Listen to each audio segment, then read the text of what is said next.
shiur de hoje é sobre o Shabat. Já tivemos um shiur antes de Hanukkah, a primeira parte, primeiros detalhes. E hoje a gente vai abordar um outro conceito do Shabat. Só para revisar um pouquinho o que a gente já falou, é que o Shabat é um dia de descanso. A Torá nos obriga a descansar, parar o nosso trabalho. E por quê? Porque Deus descansou. E já trouxemos no shiur passado as interpretações do que é Deus descansar. É que Deus simplesmente deixou de criar, ou Deus deixou o mundo como ele estava. E também explicamos que o objetivo do Shabat para Deus descansar é porque Ele quer que nós paremos também. É uma lição para que nós não trabalhemos no Shabat. Pois bem, Shabat, na Torá lemos essa semana, na primeira vez que lemos os 10 mandamentos, a própria história, Moshe subindo no Monte Sinai, o monte se elevando, e lá vimos os 10 mandamentos que a Torá, no mandamento do Shabat, diz que nós devemos lembrar do Shabat. Zachor et yom ha-Shabat kodsho. Lembrem-se do dia do Shabat para santificá-lo. Posteriormente, no final da Torá, quando Moshe Rabbeinu reconta tudo o que aconteceu no deserto, ele conta também da entrega da Torá, e lá ele, no mandamento do Shabat, ele diz, Shamor et yom ha-Shabat kodsho, guarde o dia do Shabat. O que quer dizer guardar? O que quer dizer lembrar? Então, de forma geral, o Zachor, lembrar do Shabat, é a pessoa se preparar para o Shabat, fazer o Kiddush, e cuidar do Shabat é tudo aquilo que a gente não pode fazer no Shabat. E que muita gente conhece, não pode fazer quase nada no Shabat. Quando a gente vai aprendendo, parece de uma forma muito negativa. Não pode usar carro, não pode usar eletricidade, celular. Hoje em dia a gente sabe que Baruch Hashem que não pode usar celular no Shabat. Porque imagina, uma ilha no meio de toda a tecnologia, toda a correria, o Shabat faz a gente parar, a nossa correria faz a gente parar e aproveitar o que realmente importa. Nossa família, nossos amigos, nossa comunidade. E não ficar focado em problemas do dia a dia. Deixa os problemas para a semana. Mas quando a gente fala de proibições no Shabat, o que é proibido? Todo mundo fala, não pode trabalhar no Shabat. Eu estou trabalhando no Shabat, não? Rabino na sinagoga, se ele não trabalhar no Shabat, quando que ele vai trabalhar? O que quer dizer o trabalho proibido no Shabat? E por que é proibido? Para entender isso, a gente tem que voltar um pouco na Torá, de onde a gente aprende as proibições. Que elas existem, a gente já sabe, mas de onde vem cada proibição? Então a gente lê, por exemplo, da proibição de carregar no Shabat. Todo mundo sabe que na rua nós não devemos carregar nada. A gente não pode sair com uma chave. Se eu preciso levar a chave da minha casa, eu preciso fazer a chave se tornar parte de um cinto para eu poder usar. Não é fácil. Até mesmo nós voluntários da Tzalá, quando vamos levar o celular para a sinagoga, por exemplo, que isso sim eu posso, porque é para um caso de emergência, eu tenho que encaixar o celular na meia, ou trazer de uma forma diferente, não habitual, não posso simplesmente pôr o telefone no bolso e carregar. Mesmo quando é permitido, eu de certa forma carregar, eu tenho que tomar cuidado e não fazer da forma comum. E de onde a gente aprende essa proibição de carregar? Quando caiu o maná, aquele pão feito nos céus, ele caiu para alimentar o povo no deserto. Moshe Rabbeinu falou que no Shabat, na sexta-feira cairia a porção dupla, e no Shabat as pessoas não poderiam sair de casa, quer dizer, obviamente para carregar o maná. O maná nem cairia naquele dia e tampouco poderia ser carregado, qualquer coisa. A proibição de acender fogo no Shabat também consta claramente na Torá. Essa proibição está escrito na Torá, Al tevaru esh bechol moshvotechem beyom ha-Shabat. Não se pode acender fogo em nenhuma habitação no Shabat. Houve uma época, os Tzidukim, os Baitosim, eram comunidades reformistas para a época, eram comunidades que encontram que está as explicações dos nossos sábios. Eles falam que só pode cumprir exatamente o que está na Torá. Então eles não tinham nenhum fogo em casa. Propositalmente eles comiam comida fria. Nós, baseados na explicação dos sábios, sabemos que podemos ter fogo no Shabat, não podemos acender fogo. Eu não posso acender uma vela, eu não posso fazer uma fogueira, cozinhar alguma coisa, acender um fogão, porque eu não posso acender o fogo, mas eu posso ter fogo no Shabat. E por isso mesmo a gente come cholent no Shabbos. É uma mitzvah comer uma coisa quente, exatamente para mostrar que não somos daquele grupo que é contra a interpretação dos sábios. Então temos duas proibições, a de carregar e do fogo. Mas a gente sabe que tem muito mais nisso. Tem muito mais coisa que é proibida. Não podemos escrever, não podemos costurar, não podemos rasgar, não podemos apagar, não podemos separar coisas. De onde vêm todas essas outras proibições? Quando a Torá traz o mandamento de construir um tabernáculo, um Mishkan, Moshe Rabbeinu, ele diz para o povo que eles vão construir, mas logo do lado do mandamento de construir o tabernáculo, temos o mandamento do Shabat, de cumprir e cuidar o Shabat. Daqui, os nossos sábios dizem que tudo aquilo que era feito no tabernáculo é proibido no Shabat. Tudo que era feito para você preparar o tabernáculo, usar o tabernáculo, eu não posso fazer no Shabat. Então eles tinham que tingir tecidos para fazer as cortinas, então eu não posso tingir no Shabat. Eles tinham que cortar madeira, eu não posso cortar madeira. Eles tinham que separar grãos para preparar as tintas, etc. Nada disso eu posso fazer no Shabat. No total são 39 proibições. Lamed Tet Melachot, 39 trabalhos proibidos no Shabat.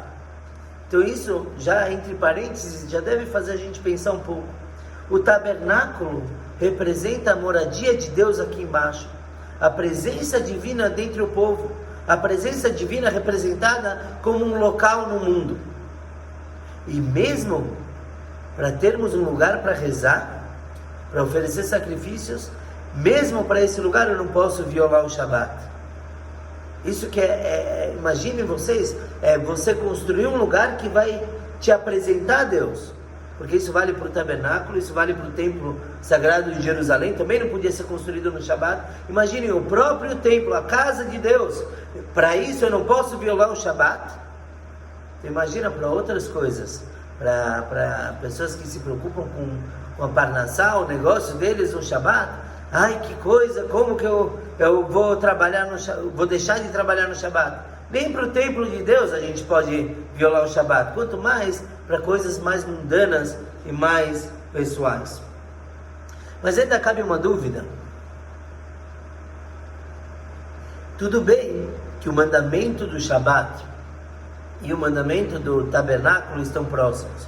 Então eu entendo, os sábios costumavam ligar uma coisa na outra, quando estavam uma do lado da outra, e aprender uma lei para outra. Mas eu quero uma interpretação um pouco mais profunda. Qual é a relação entre Shabat e o tabernáculo? Lembrando que o que é o primeiro Shabat da história? Deus criou o mundo durante 6 dias, e no Shabat ele parou. O Mishkan, o tabernáculo e o templo sagrado são um microcosmo do mundo, são uma cópia do mundo inteiro.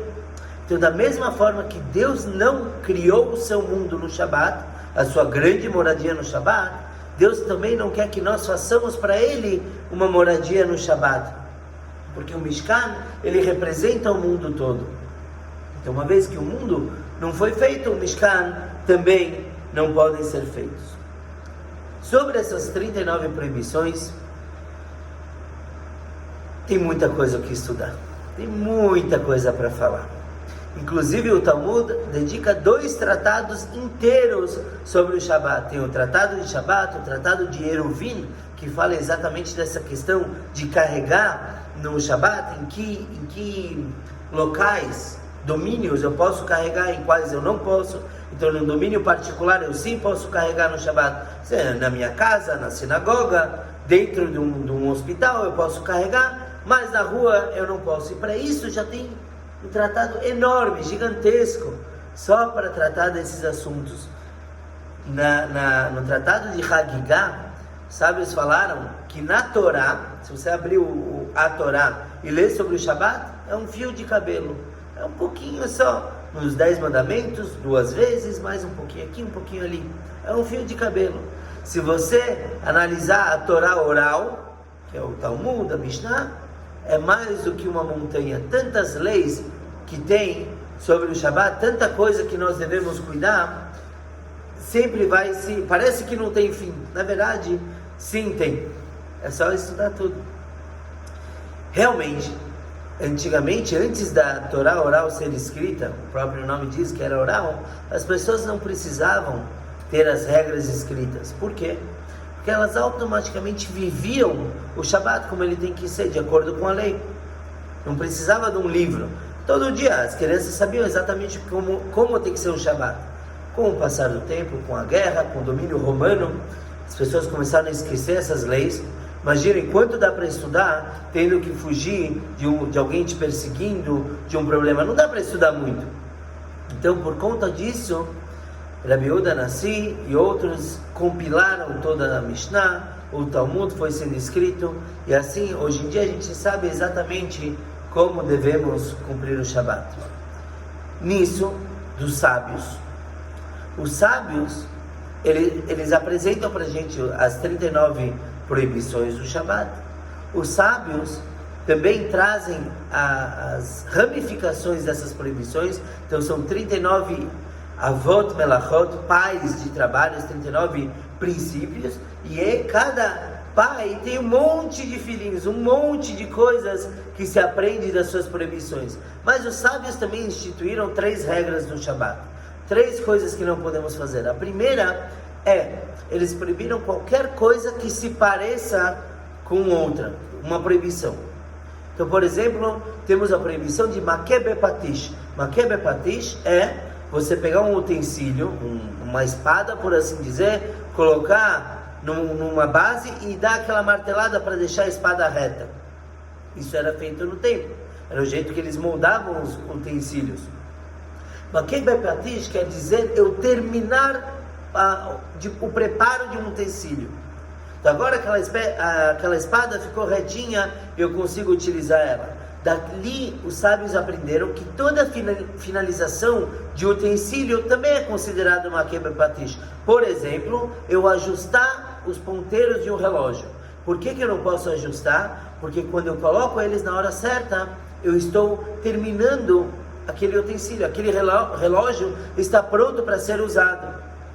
Daqui também existem umas proibições de certas formas de abrir uma lata, por exemplo, não as latas comuns que a gente tem hoje, mas antigamente as pessoas tinham tipos de containers que depois de abertos eles utilizariam. Então imaginem vocês uma lata muito bonita, eu vou abrir para tirar o milho que está lá dentro e eu vou usar aquela lata depois como copo. Então ao abrir a lata eu estou fazendo uma makebe patish, eu estou terminando aquele utensílio. Isso os sábios proibiram. Para quem ficou curioso, como que eu vou abrir aquela lata no Shabat? Então eu vou fazer um furo em cima, um furo embaixo, automaticamente aquela lata já não serve mais como um copo, é um copo vazado. Então existem formas de fazer as coisas bem feitas, mas essa é uma das proibições que os sábios ensinaram. Inclusive, é muito interessante até mesmo separar a halá. Sério, eu tenho a massa de pão, eu fiz uma halá bonita, eu tenho que tirar uma parte daquilo e hoje em dia queimar. Se Deus quiser a gente pode ter uma aula sobre isso. Hoje em dia eu tiro uma parte do pão e queimo. Eu não posso fazer isso no Shabat, porque quando eu fizer isso, eu estou deixando aquele pão apropriado para consumo. Existem muitos detalhes, não é agora o momento. Uma outra coisa que os sábios proibiram é você fazer algo no Shabat que te leve a fazer uma proibição. Então vamos lá. É proibido eu arrancar um galho da árvore. Isso é proibido no Shabat. Por isso os sábios proibiram andar a cavalo. Qual a lógica? que tem a ver uma coisa com outra? Porque antigamente, pelo menos, as pessoas andavam a cavalo e precisavam de alguma coisa para instigar o cavalo a continuar andando. Então era muito comum a pessoa passar do lado de uma árvore, tirar um galho para bater no cavalo, tadinho. Então os sábios proibiram andar a cavalo para que a pessoa não chegue a quebrar um galho.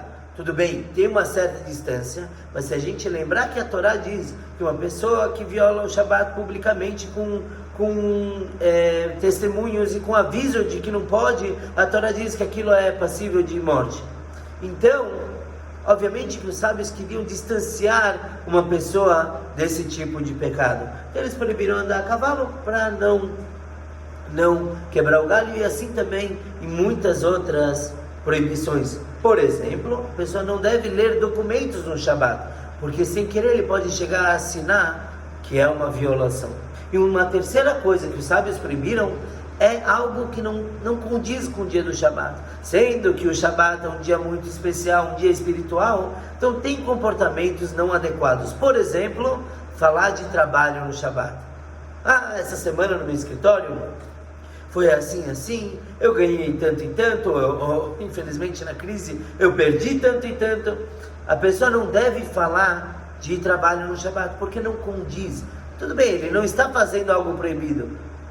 Se passa isso, se fala em Yiddish. Não combina com o clima do Shabat. Não combina, por exemplo, você tomar medidas no Shabat. Então eu venho na sinagoga, eu quero colocar um quadro, então eu vou medir a parede. Não combina com o Shabat. Não é proibido o ato em si, mas não deve ser feito. Tudo isso que a gente falou que é proibido no Shabat, na sua essência, são coisas que mudam a natureza. Presta atenção. Os 39 trabalhos proibidos no Shabat são trabalhos que mudam a natureza. Elas alteram alguma coisa. Por isso que eles são proibidos. Quando eu vou tingir uma roupa, eu mudei a natureza da roupa. O que é proibido no Shabat, assim como Deus parou, ele não criou mais o mundo no Shabat, ele parou de mexer na natureza. Ele criou durante a semana um código, uma programação para o mundo. No Shabat ele deixou rolando. Ele não desligou o aparelho, senão o mundo não ia mais existir. Mas deixou o mundo continuar naquela configuração. Deus o mundo no Shabat. Então, da mesma forma, os nossos trabalhos não devem mudar o mundo. E aí, uma pergunta óbvia: quem está seguindo a linha do Shiur vai falar, carregar? Carregar, eu estou mudando o mundo?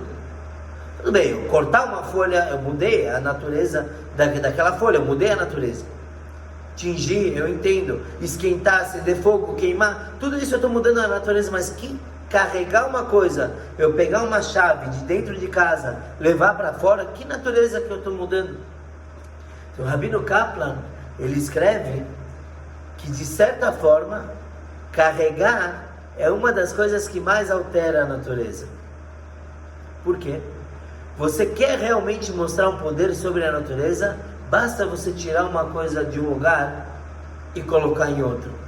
É uma visão muito interessante, muito peculiar, mas que realmente eu mostro a minha mudança no mundo, tirando uma coisa do domínio onde ela se encontra e transferindo aquilo. E um outro detalhe que ele traz, que você, deixando de carregar, você mostra que Deus é dono do mundo.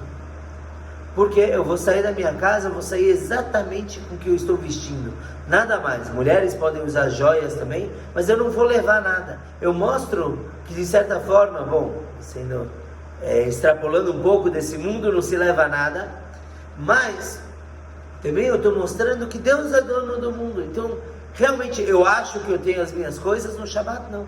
No Shabat, o momento que eu saio de casa, eu tenho apenas a mim mesmo. E essa questão de carregar é algo tão importante. A gente deve dar muita atenção para isso, porque é algo que cancela outras mitzvot da Torá. E eu vou me explicar. Rosh Hashanah. Rosh Hashanah, quando cai no Shabat, o que a gente não faz na sinagoga? A gente não toca o shofar. Por que a gente não pode tocar o shofar no Rosh Hashanah? Afinal de contas, é uma mitzvah que consta na Torá. Então, os sábios dizem que no mundo todo não se toca shofar, apenas no templo. No templo sim tocava o shofar no Rosh Hashanah.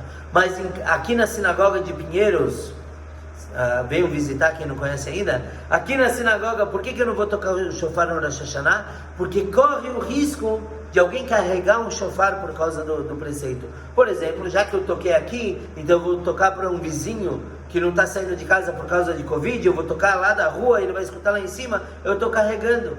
Então, para evitar a pessoa de carregar, os sábios falaram, sabe o quê? Não toque shofar no Shabat. Não leve as 4 espécies de Sukkot no Shabat, exatamente para não carregar. Mas eu tenho certeza que eu não vou tirar o shofar da sinagoga. Não importa, os sábios proibiram, porque carregar no Shabat é uma violação muito grande, assim como todas as outras. Então a gente vê, voltando um pouquinho, que tudo o que é proibido no Shabat é exatamente para não mudar a natureza. E aí a gente escuta, não pode trabalhar no Shabat. O que quer dizer trabalho? É muito comum essa pergunta. Eu vou subir um prédio de 22 andares.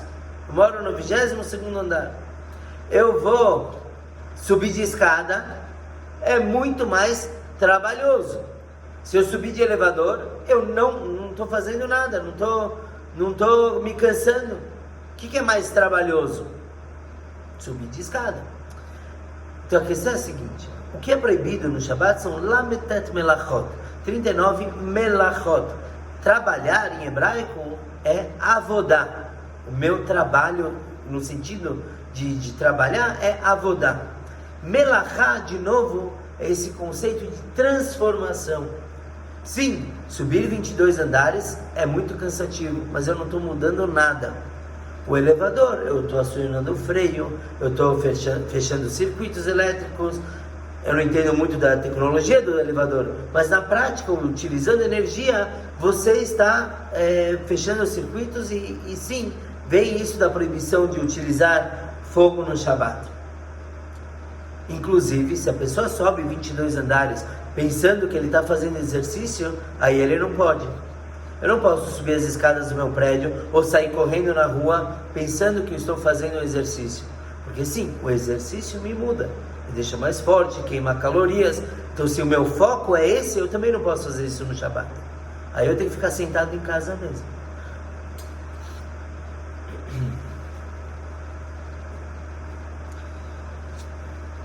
Shabat parece difícil no começo.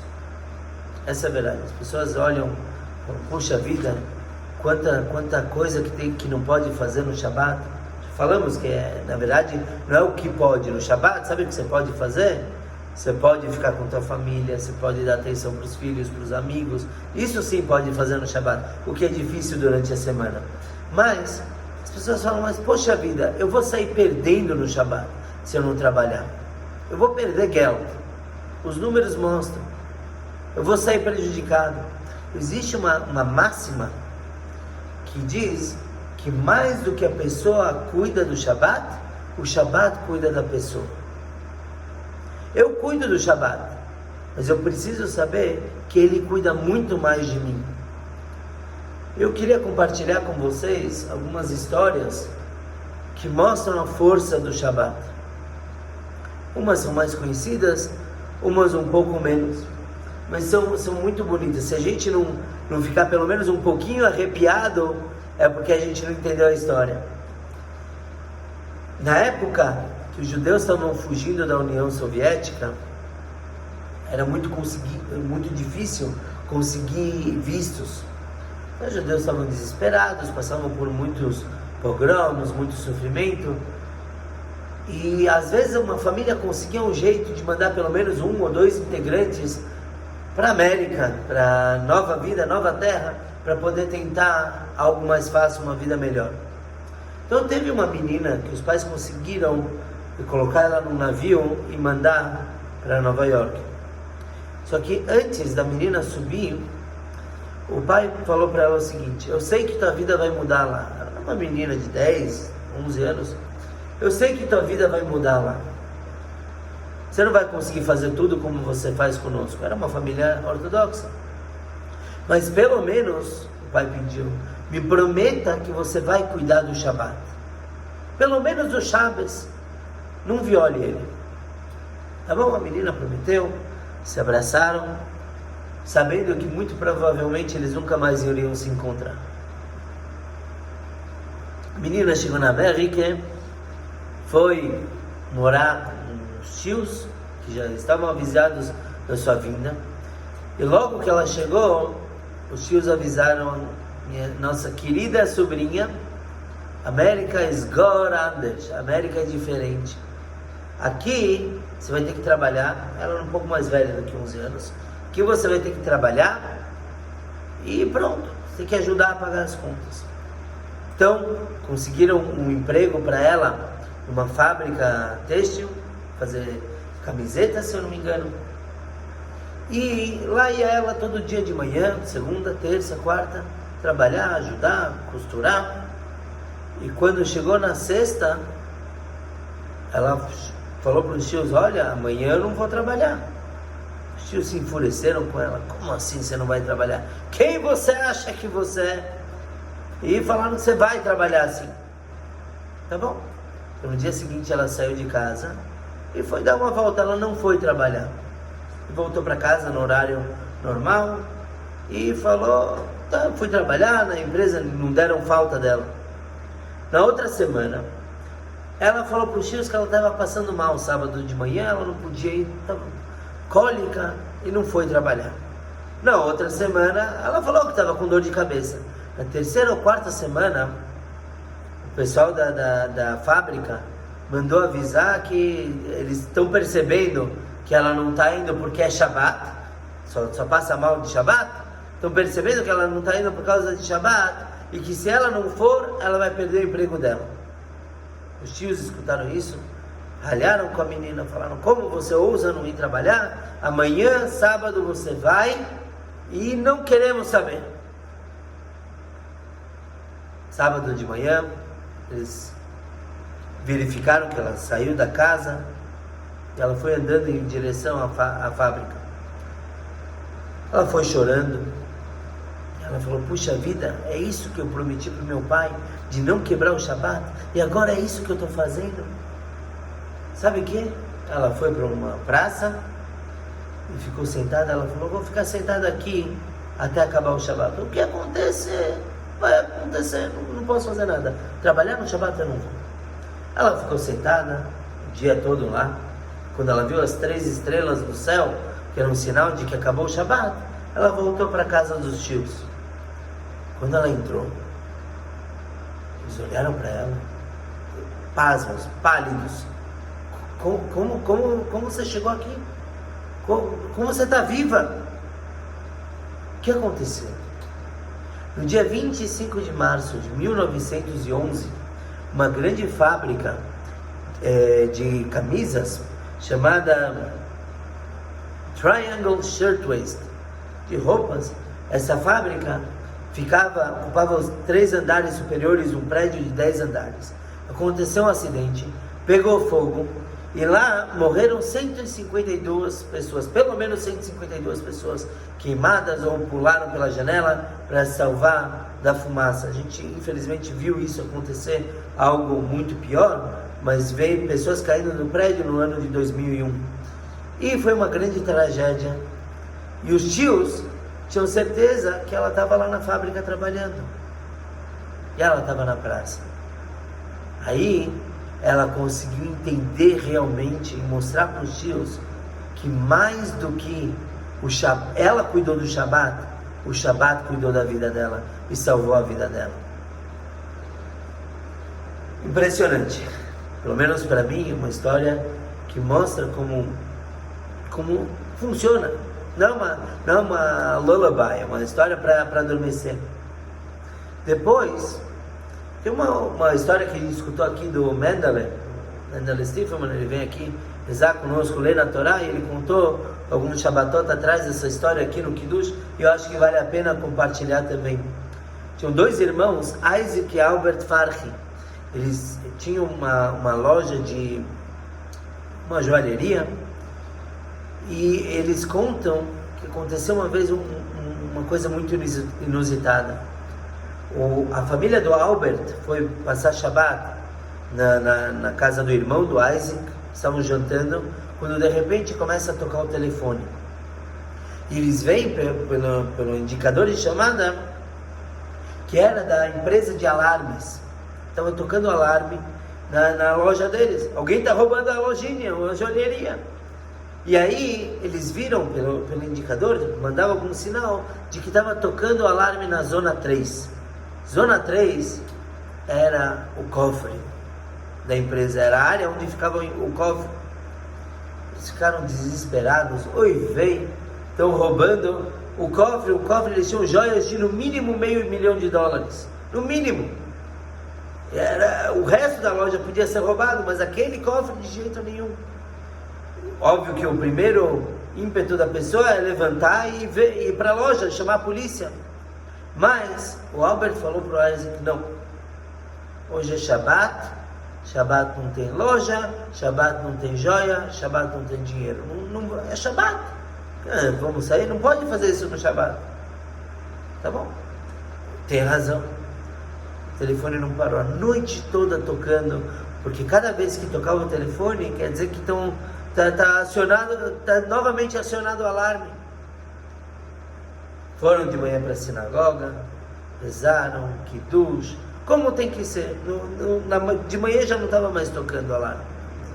Assim que acabou o Shabbat, agora pode, eles saíram correndo para a loja. Eles viram que a porta da loja estava fechada, trancada normal. Quando eles abriram, estava tudo quebrado. Os mostruários, tinham joias faltando, mas tudo bem, essas não eram as joias caras, as especiais. E aí, o Isaac foi para o cofre, começou a abrir. Geralmente ele levava 15 segundos para abrir a combinação, ele levou mais de 5 minutos, de tanto que ele tremia. E quando ele abriu o cofre, estava tudo lá, não faltava nada. Estranho. Bom, Baruch Hashem. Eles saíram para a rua e justo estava passando uma viatura da polícia que parou lá, sabia que houve o chamado lá na noite anterior. E aí o policial perguntou para eles que eles estavam saindo da loja, não era horário da loja estar aberta. E o policial perguntou para eles o seguinte: vocês não ouviram o alarme ontem na loja de vocês? Falaram sim. Olha, a gente viu agora que foi roubado, escutamos o alarme. O policial perguntou: e por que vocês não vieram?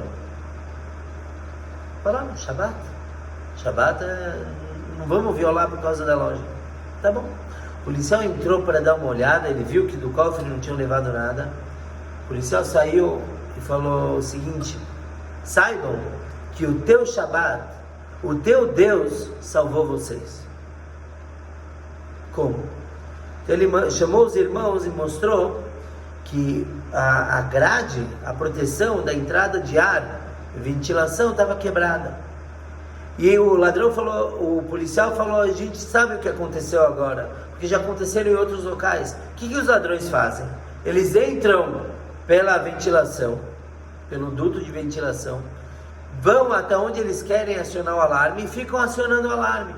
Quando os donos chegam, os donos da loja chegam, eles se escondem, esperam o dono da loja abrir o cofre para ver se roubaram alguma coisa, matam os donos, roubam tudo e vão embora. Então o fato de vocês não terem vindo no Shabbat, não terem vindo na hora que tocou o alarme, salvou a vida de vocês. O teu Shabbat, o teu Deus salvou a tua vida. Funciona. E para terminar, acho que o shiur está bem longo, mas é uma outra história que causou polêmica uma vez. Se a gente analisar as Olimpíadas de Munique, vocês vão ver que a delegação que foi de Israel, faltava um atleta. Eles tinham competidores de várias modalidades, só que de ciclismo não tinha, o atleta não foi. Por quê? Porque o atleta cumpriu o Shabbat e ele viu que as provas seriam também no Shabbat. Ele falou: como que eu vou competir e contra meus princípios. A gente sabe o que aconteceu depois. Mataram os atletas, o personal, e foi uma grande tragédia. Mas o Shabat salvou a vida daquele ciclista. E quando eu contei essa história alguns anos atrás, um amigo do Rio de Janeiro passava Shabat em casa, Carlos, e ele ficou bravo. Ele falou: o quê? Você está falando que os atletas que foram para Munique quebraram, violaram o Shabat e por isso eles morreram e o ciclista não? Não é isso que eu falei. O que eu falei foi que o Shabat salvou a vida daquele ciclista. Infelizmente, Deus tinha determinado a morte daquelas pessoas, que Hashem vingue e honre a sua memória, mas fato é que a vida daquele outro foi salva. Deus não é um Deus vingador, não é um Deus que quer matar quem vai contra ele. Isso não existe, não na nossa religião. Mas sim, Deus gosta de premiar quando uma pessoa segue seus caminhos. Imaginem que aquele ciclista, ele podia tentar conseguir medalha de ouro. As Olimpíadas, essas competições, são ocasiões para muitos de uma vez na vida. E ele abriu mão por conta de Deus. Então Deus falou: sabe o quê? Você abriu por minha conta, deixa eu estender um pouco a tua vida. Porque não há muita dúvida do que aconteceria se ele sim tivesse ido. Deus nos livre. Então, o Shabat, Deus sim pôs muitas regras no Shabat. Não é tão simples à primeira vista, mas o prêmio, a recompensa que a gente tem por cumprir, por cuidar dele, é muito, muito, muito superior à da sua violação. Possamos então cumprir um pouquinho melhor o Shabat. Eu sei que do dia para a noite é praticamente impossível, mas pelo menos se esforçar um pouquinho. No próximo Shabat eu não vou falar de business. No outro Shabat eu vou cuidar de outra coisa. Eu vou deixar meu celular desligado 5 horas. Ai, mas depois eu vou usar, antes eu vou usar. Tá bom, naquelas 5 horas você vai homenagear, você vai cumprir a mitzvah de Hashem, pelo menos um ponto. Deus, Ele gosta de pontos. Ele gosta de cada ação pequena que a gente faz. Não precisa do dia para a noite deixar uma barba enorme ou cortar todo o cabelo por uma peruca. Não é assim que funciona. Mas aos poucos, faça uma coisa por Deus, que Ele vai fazer muito mais por você. Shkoyach a todos que participaram do shiur.